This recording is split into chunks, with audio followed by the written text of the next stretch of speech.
তো আজকে আমি পনিরের একটি দারুণ রেসিপি নিয়ে চলে এসেছি। তো প্রথমে তোমরা দেখতে পাচ্ছ আমরা আলুটাকে ভেজে তুলে নিয়েছি। এবার কড়াইতে আমরা পনিরের টুকরোগুলো দিয়ে দিচ্ছি। এবার পনিরটাকেও ভালো করে ভেজে নেব।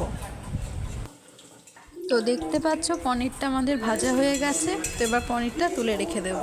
এবার কড়াইতে ক্যাপসিকামগুলো দিয়ে ভেজে নেব। তো ক্যাপসিকামটা এখন প্রায় ভাজা হয়ে গেছে। এবার ক্যাপসিকামটা আমরা তুলে নিচ্ছি।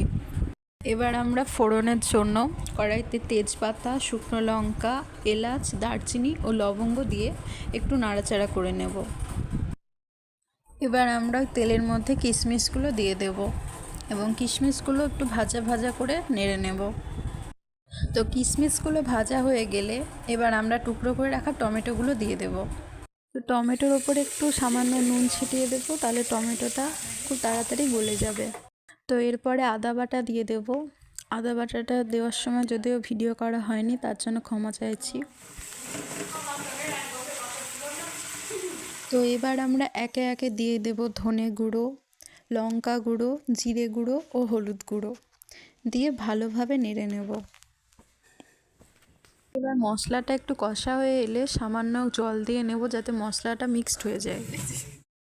এবার আগে থেকে বেটে রাখা মগজ, পোস্ত ও কাজু বাদাম বাটা দিয়ে দেব।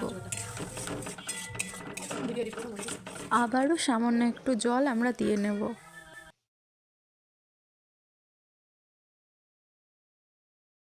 এরপর আমরা দিয়ে দেব কাস্তুরি মেথি। এবার স্বাদের জন্য একটু সামান্য চিনি দিয়ে দেব। আগে থেকে ভেজে রাখা আলু, পনির ও ক্যাপসিকামের টুকরোগুলো দিয়ে দেব। এবার সমস্ত উপকরণগুলো ভালোভাবে নাড়াচাড়া করে নেব। এবার পরিমাণ মতো নুন দিয়ে দেব। তো সমস্তটা ভালোভাবে কষা হয়ে গেছে, এবার জল ঢেলে দেব। তো এবার নাড়াচাড়া করে সেদ্ধ হতে দেব। তো এবার একটু দেখে নিচ্ছি সেদ্ধ হয়েছে নাকি। তো এখন সেদ্ধ হয়ে এসেছে।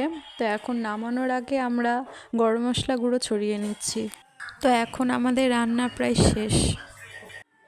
তো আজকের আমার এই পনিরের রেসিপিটি যদি আপনাদের ভালো লাগে অবশ্যই কমেন্টে জানাবেন ও একটি লাইক করে দেবেন এবং বাড়িতে অবশ্যই যেন ট্রাই করে দেখবেন।